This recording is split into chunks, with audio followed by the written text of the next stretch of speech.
많은 사람들이 그렇게 이야기해요. 사람은 변하지 않는다. 안 변한다. 그렇게 이야기합니다. 우리 성도님들은 어떻습니까? 사람이 변할까요? 안 변할까요? 예, 변하기도 하고, 예, 안 변하기도 하죠. 반은 맞고 반은 틀린 겁니다, 사실은. 어, 사람마다 태어날 때부터 가지고 있는 기질이라고 하는 게 있잖아요. 이 기질이라고 하는 건요, 예, 안 변하는 것 같아요. 근데 이 그 기질 안에 있는 사람의 성품, 가치관 이런 것들은 어떠실까요? 변할 수가 있는 거죠, 사실은. 기질이라고 하는 것은 태어나면서부터 타고난 성격이기 때문에 이거는 예, 조금 바뀌는 것처럼 보일 수는 있고, 예, 조금 뭐 그 기질이 안 나오는 것처럼 보일 수 있지만 언제 나올까요? 급하면, 예, 극한의 상황 뭐 이런 게 있으면 그 기질이 불쑥불쑥 튀어나옵니다. 근데요, 오늘 말씀 보면 그 기질이 여전히 이렇게 남아 있는 한 사람이 있죠. 누굽니까? 베드로입니다. 이 베드로 하면 어떤 생각이 먼저 드십니까? 말보다 뭐가 빠른 사람요? 행동이 빠른 사람입니다. 그래서 예수님과 함께 있는 동안에도 제일 먼저 말하고 제일 먼저 행동했던 사람이 대부분은 누구였을까요? 이 베드로라고 하는 사람이었어요. 그래서 이 베드로를 세 글자로 하면 뭘까요? 베드로의 성품을, 예, 그렇죠, 행동파, 예, 이렇게 이야기할 수 있습니다. 베드로의 전직이 또 거기다 뭐였냐면요, 어부였습니다. 어부인데 행동하는 게 빠른 사람. 예, 그래서 이런 베드로를 여섯 자로 하면 뭘까요? 예, 무식한 행동파. 뭐 이렇게 될 수 있습니다. 그래서 베드로 하면, 예, 무식한데 뭐만 해요? 행동은 바른 사람. 예, 이런 이미지가 있어요. 근데 오순절 마가다락방이라고 하는 그곳에서 성령의 임재가 있었습니다. 그래서 그곳에 사도들을 포함해서 120명의 사람들 가운데 성령의 임재가 있었습니다. 성령 충만함이 있었어요. 성령의 임재로 충만한 상태 가운데서 이 성령이 지금 임했다라고 하는 그 첫 번째 외적인 증거, 여러 가지 증거들이 있습니다만 외적인 증거로 하나 나타났던 대표적인 게 지난 시간에 살펴본 뭐였습니까? 방언이었습니다. 성령이 임해서 창세기 11장에 나오는 바벨탑에서 하나님 언어를 흩으셨는데 그 성령이 어떻게 하셨습니까? 다 각자 방언으로 각자 말로 알아듣도록 하는 그런 일들이 일어났습니다. 이게 뭐였다고요? 외적으로 지금 성령이 임해서 연합하고 하나 되겠다라고 하는 증거를 보여준 것이다라고 했습니다. 그 놀라운 광경을 보면서요, 하나님의 능력을 찬양하고, 예, 빨리 들어오세요. 권세를 찬양하고 믿는 사람들이 있었어요. 그래서 성령 충만한 120명의 사람들이요 있었는데 이 사람들이 성경에 보니까 뭐 같았다라고 이야기했냐면 마치 대낮에 술이 취해 있는 것 같았다 이렇게 이야기했습니다. 어디 가든지 어떤 사건, 어떤 사람, 상황에 대해서 어떻게 보는 사람이 있고요, 긍정적으로 보는 사람이 있습니다. 예, 저 뒤에 앉아 있는 이지수 사모님 같은 경우에 모든 걸 긍정적으로 봅니다. 그리고 모든 사람을, 예, 분명히 단점이 있는데, 예, 그 중에 장점만 봐가지고 그 사람 그렇게 좋아 뭐 이렇게, 예, 이야기하는, 예, 대표적인 사람입니다. 반대로요, 저는 어떤 사람일까요? 어딜 가든 무엇을 보든 늘 어떻게 해요? 빼딱하게 보는 사람이 있습니다. 저는 그런 사람이에요. 저 사람 좋은 게 10개가 있는데 안 좋은 게 뭐가 있을까요? 예, 5개, 뭐 3개, 하나 이런 게 있으면 그게 이렇게 보이는 사람입니다.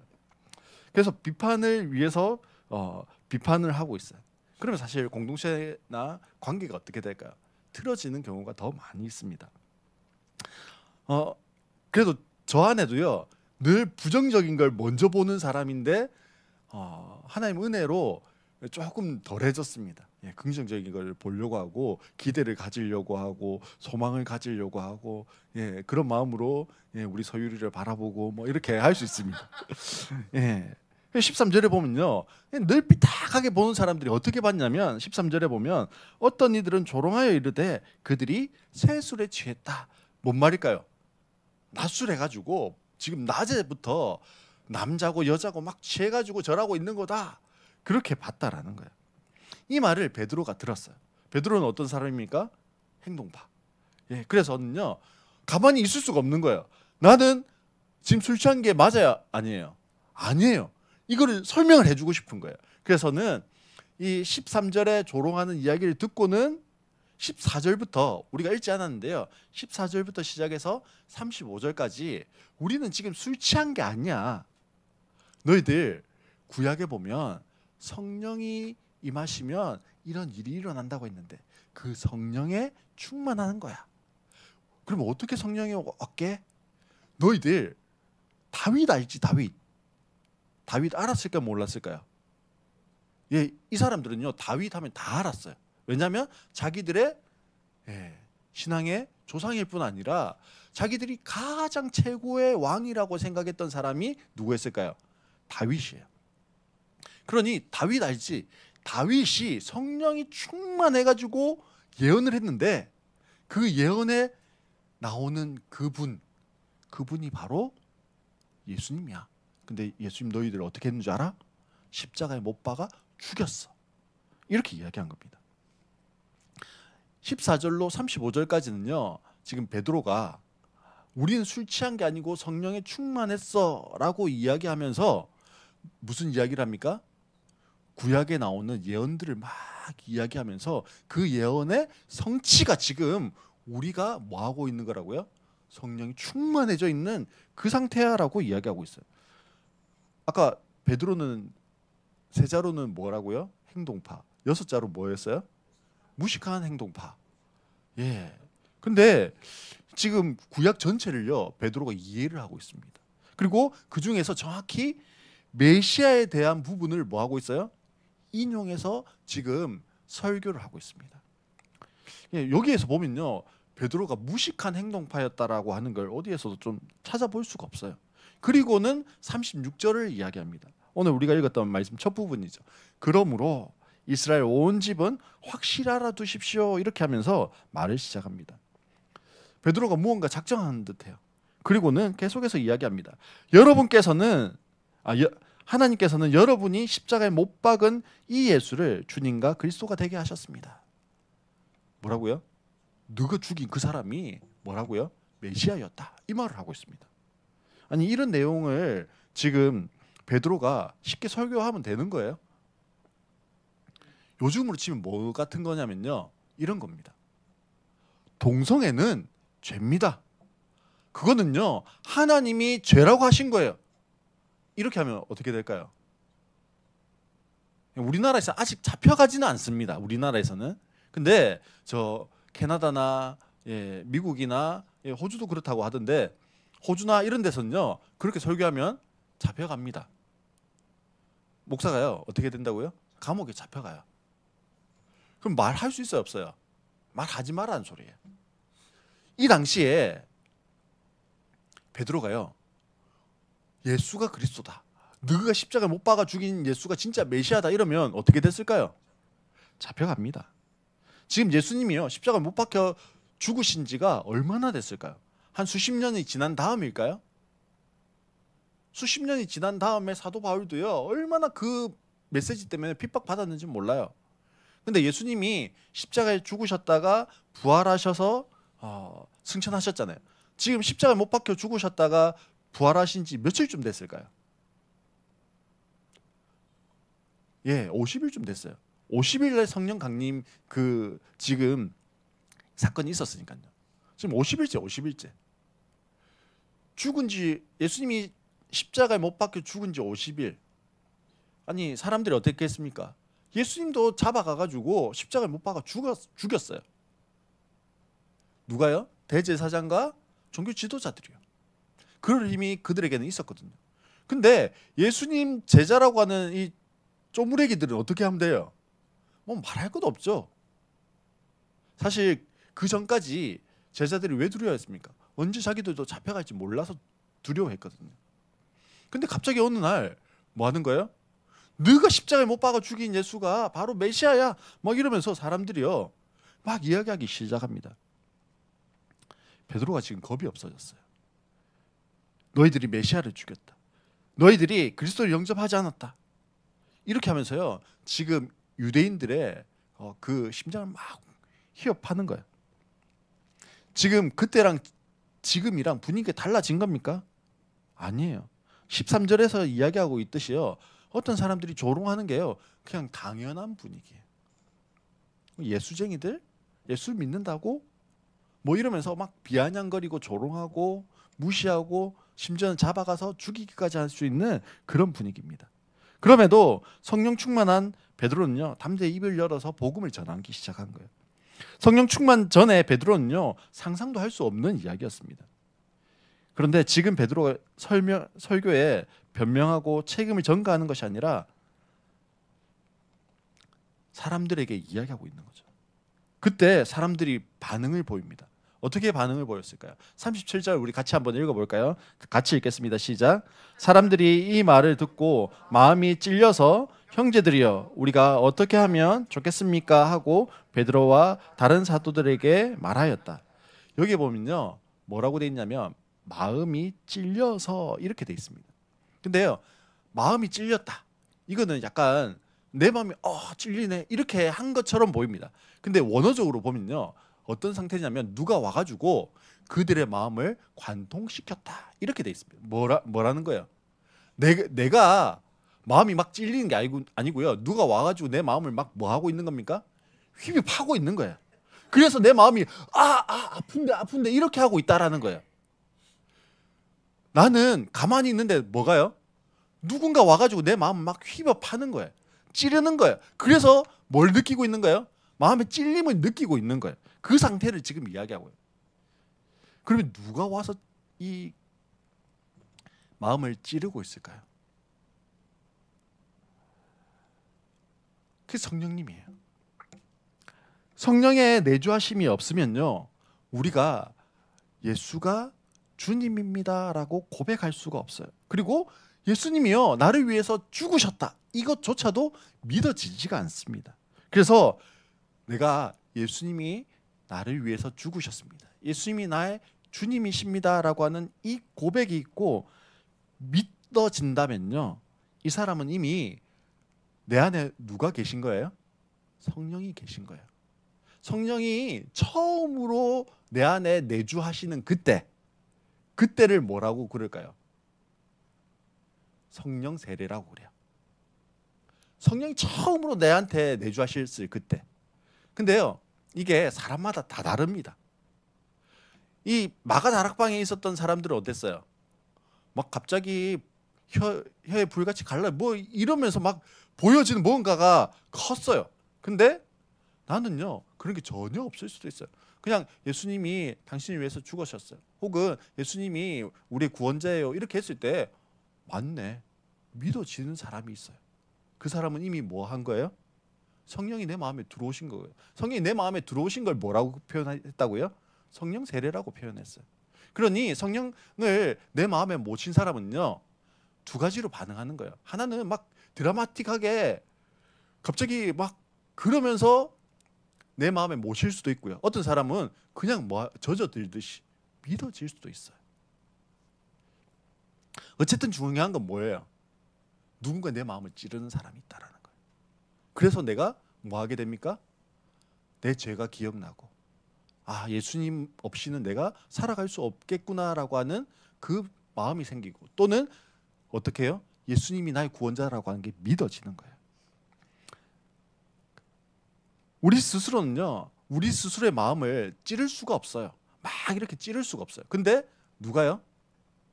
성령님께서 내 마음을 조명해 주시는 거예요. 그래서 내 마음이 막 찔리니까 어떻게 해요? 회개라고 하는 것이 터져 나오는 거예요. 지난주에 살펴본 것처럼 성령이 임재하셨을 때 외적인 증거가 뭐라고요? 그 중에 하나가 방언이에요. 근데 동시에 성령의 임재에 내적인 증거가 있는데 그것이 뭐라고요? 회개입니다. 성령의 임재에 내적 증거가 왜 회개일까요? 우리는요 다 뭘 쓰고 살아갈까요? 가면을 쓰고 살아갑니다. 사람들에게 나의 죄를 들키지 않으려고 해요. 나의 생각이 들키지 않으려고 합니다.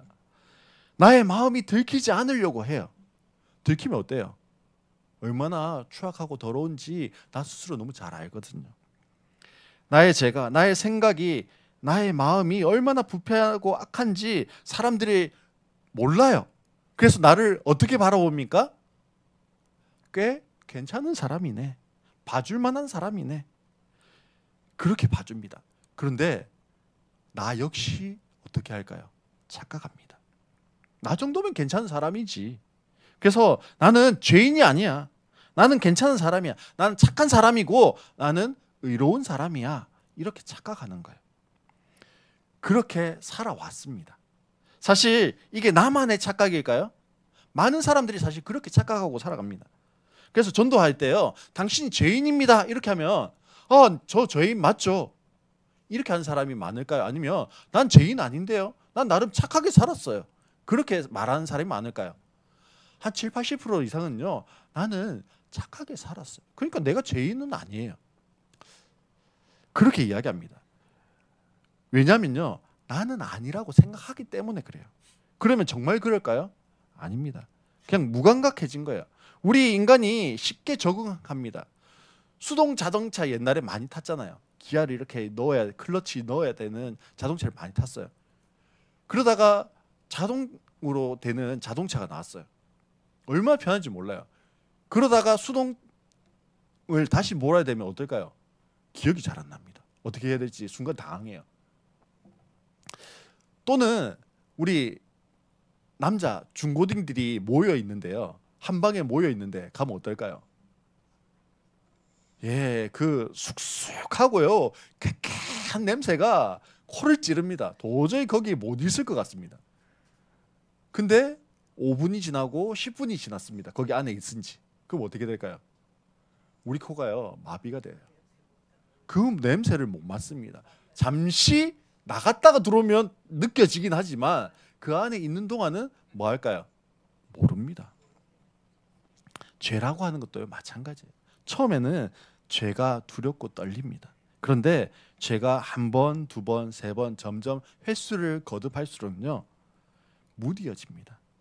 그리고는 죄라고 하는 걸 지었는데 그게 뭐처럼 느껴질까요? 당연한 것처럼 여겨집니다.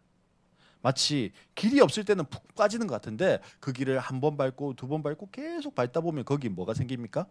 길이 생기잖아요. 딱딱해집니다. 우리의 마음도 그렇습니다. 그래서 내 힘과 의지로는요 그 죄의 길을 멈출 수가 없어요. 그 죄를 멈출 힘이 내겐 없어요. 그때 우리에게 필요한 게 뭐냐면요 하나님의 말씀입니다. 오늘 우리가 어떻게 해야 합니까? 라고 사람들이 반응했던 이유가 뭡니까? 말씀을 베드로가 풀어주기 시작했을 때, 말씀을 들었을 때요 우리가 어떻게 해야 합니까? 라고 이야기합니다. 하나님의 말씀이요 딱딱하게 굳어져 있는 우리의 마음을요 화석화되어져 있는 우리의 마음을 막 뭐하기 시작합니까? 찌르기 시작합니다. 관통하기 시작하고요 뒤집어 놓기 시작합니다.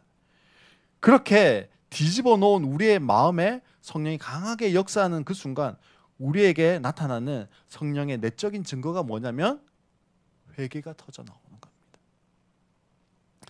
마치 컵에요 이런 것과 같습니다. 컵에 물이 있잖아요. 저 물이 깨끗한 물일까요? 더러운 물일까요? 한번 보세요. 더러운 물이에요? 깨끗한 물이에요? 더러운 물이에요. 근데 그냥 저 상태로 가만히 놔뒀더니요 더러운 게 어떻게 됐어요? 싹 가라앉았어요. 그리고 위에는 어떻습니까? 좀 깨끗한 물처럼 보여요. 우리의 마음이 그런 거예요. 우리 안에요 죄악으로 가득 차 있어요. 근데 그 죄악이요 좀 저 수면 밑으로 내려가 있는 거예요. 그러니 나는 좀 어떤 사람처럼 보여요? 깨끗한 사람처럼 보여요. 착한 사람처럼 보여요. 근데 성령이 와서 찌르기 시작합니다. 찌르기 시작하니까 저 물을 후 젓기 시작하는 거예요. 그러면 어떻게 될까요? 다시 더러운 물로요 저 밑에 깔아앉아 있던 것들이 성령이 일하기 시작하면서 전체가 더러운 물로 바뀌죠.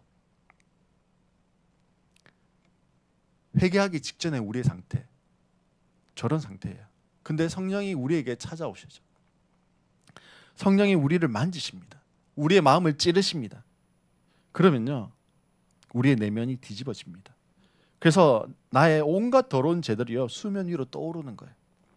그때 우리가 할 수 있는 말은 뭘까요? 주님, 어떻게 해야 합니까? 그것이 37절에 우리가 어떻게 하면 좋겠습니까? 이 말입니다. 사도행전 16장 30절에 보면 사도 바울이요 감옥에 갇혔어요. 그때 옥문이 하나님 열어주셔서요 밤에 옥문이 열렸습니다. 그럼 어떻게 해야 돼요? 제수가 탈옥해야 되는데 탈옥하지 않았어요. 간수가요 제수들이 다 도망한 줄 알고 죽으려고 했을 때 우리가 여기 있다 그렇게 이야기합니다. 그래서 간수가 뭐라고 이야기하냐면 내가 어떻게 하면 구원을 얻을 수 있습니까? 라고 이야기합니다. 회개한다라고 하는 것은요 가던 길을 돌이킨다 이런 뜻입니다. 우리가 우리의 삶을 완전히 바꾸고 죄의 길에서 돌이키는 방법은요 나의 죄의 길에서 돌아서서 예수 그리스도의 이름으로 세례를 받는 겁니다. 지금 베드로가 그렇게 이야기하고 있어요. 지금 베드로가 말하는 세례는요 단순히 물속에 한번 들어갔다가 나온다라는 그 행위를 이야기하고 있는데 아닙니다. 지금 베드로의 말은요 예수 그리스도와 내가 온전히 뭐 하는 겁니까? 연합하는 거예요. 지금까지 나는 누구와 연합했을까요? 나 자신과 연합했습니다. 지금까지 나는요 세상의 가치와 연합한 사람이었어요. 지금까지 나는요 죄와 연합되어져 있던 사람입니다. 지금까지 나는 사단 마귀와 연합되어 있던 사람이에요. 그래서 이제는 그 연합을 끊고요 뭐 하는 겁니까? 회개하는 겁니다. 그 가던 길, 그 연합을 끊는 거예요. 그리고 새로운 연합의 관계로 나아가는 거죠. 그게 누구와의 연합입니까? 그리스도와의 연합입니다. 그것을 외적으로 보여주는 것이 세례를 받는 겁니다. 세례를 통해서 내가 그리스도와 온전히 연합한 사람이 되었고 나는 이제 죄와 나 자신과 사단과 그 관계를 완전히 끊고 나는 물속에 들어가면서 난 뭐 됐습니다? 죽었습니다. 그리고 이제 물속에서 올라오면서 난 어떻게 됩니까? 새로운 관계 가운데로 나아갑니다. 연합 가운데로 나아갑니다 라고 하는 것이 세례예요. 그리스도와의 연합이라고 하는 건 추상적인 게 아닙니다. 그리스도와 연합한다는 것은요 우리에게 보다 구체적인 행동을 요구하는 겁니다. 바로 회개에 합당한 열매를 맺는 거예요. 우리의 삶의 변화, 행동의 변화, 언어의 변화가 그 열매들일 수 있습니다. 성령의 내적 증거인 회개가 일어날 때 놀라운 성령의 역사가 일어나기 시작합니다. 41절에 보니까 이날에 신도의 수가 3,000이나 더하였더라 그렇게 말씀합니다. 사랑하는 성도 여러분, 지금 하나님 내 마음에 찔림을 주고 계십니다. 지금 내가 회개해야 할 죄의 문제가 무엇이 있을까요? 하나님 없이 지금까지 가고 있는 길이 무엇일까요? 나는 내 힘으로 어떤 길을 가려고 하고 있을까요? 그리고 그 길에서 돌이키기 위해서 나는 지금 무엇을 해야 합니까? 나는 과연 그 길을 돌이키고 싶은 마음이 내 안에 있을까요? 아니면 그냥 지금처럼 살아가는 게 그냥 편하고 만족스럽고 좋기만 할까요? 오늘 내 삶에 성령의 내적인 증거, 임재의 내적인 증거가 회개가 말씀의 안에서 이루어지기를 소망합니다. 그래서 회개의 역사가 있는 모든 성도들이 되어졌으면 좋겠어요.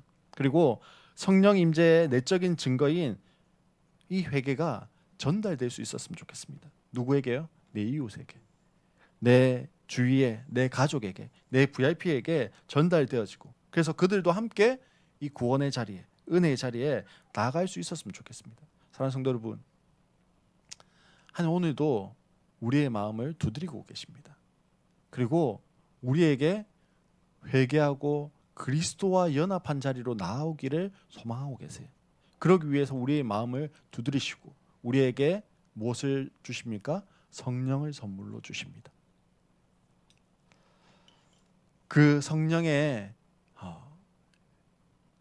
충만하여져서 회개하고 그 회개의 열매가 있는 삶으로 나아갈 수 있는 우리 모든 성도님 되시기를 주님의 이름으로 축복합니다.